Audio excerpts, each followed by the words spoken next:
আসসালামু আলাইকুম, welcome to my ইম্মি মামি ফুড চ্যানেল। নতুন একটা রেসিপি নিয়ে আসলাম আপনাদের জন্য। আশা করি সবাই ভালো আছে। আজকে করবো হচ্ছে অ্যালোভেরা শরবত। তাই প্রথমেই লাগছে একটা অ্যালোভেরা।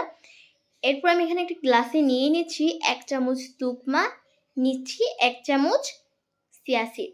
এরপর এখানে পরিমাণ মতো পানি দিয়ে কিছুক্ষণের জন্য এটাকে ভিজিয়ে রাখতে হবে। এরপর এখানে অ্যালোভেরার মাঝখান দিয়ে আমি কেটে নিচ্ছি, কারণ এখানে পুরোটা অ্যালোভেরা আমার লাগবে না, যেহেতু 1 গ্লাস বানাচ্ছি। অ্যালোভেরার অর্ধেকটা লাগবে। এরপর যে সাইডের অংশগুলোকে আমি কেটে ফেলে দিয়েছি, তেমনই মাঝখানের যে চামড়াটা সেটাকেও আমি ছুরির সাহায্যে কেটে ফেলে দিচ্ছি। এরপর এই যে ভিতরের যে জেলটা সেটাকে আমি একটা কাঁটা চামচের সাহায্যে বাটিতে নিয়ে নিব। আর গাইস, এই অ্যালোভেরার কিন্তু অনেক ধরনের উপকারিতা রয়েছে, যা আমি আপনাদেরকে একটু পরে বলবো কি কি তার উপকারিতা। আর গাইস, এই শরবতটা বানাতে আমার যা যা উপকরণ লাগবে তা আমি আপনাদেরকে দেখিয়ে দিচ্ছি। এখন এখানে একটি কাঁটা চামচের সাহায্যে ভালো করে অ্যালোভেরাটাকে ফাটিয়ে নিতে হবে। আর এখানে ঠান্ডা লিকুইড দুধ নিয়েছি হচ্ছে 1/2 লিটার। আর আপনারা চাইলে আইসও দিতে পারেন, তবে এইভাবে কিন্তু কেউ বানায় না দুধ আর রুয়াবজা দিয়ে। আম্মু এইভাবেই তৈরি করে, অ্যান্ড এটা কিন্তু অনেক ইয়াম্মি খেতে।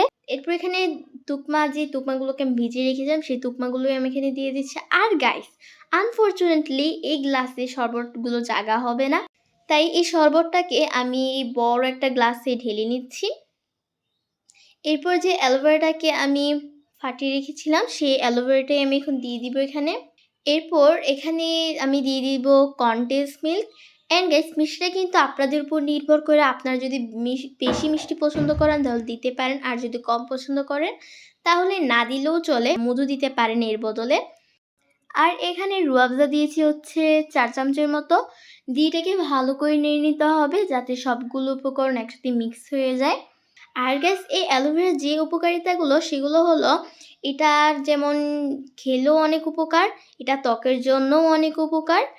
আর এটার মধ্যে রয়েছে calcium, magnesium, folic acid and vitamin A, vitamin C, vitamin E, এসব উপকারিতা রয়েছে। আর অ্যালোভেরা কিন্তু আরও অনেক ধরনের উপকারিতা রয়েছে, বাট আমি যতটুকু জানি ততটুকুই আমি আপনাদের সাথে শেয়ার করেছি গাইস।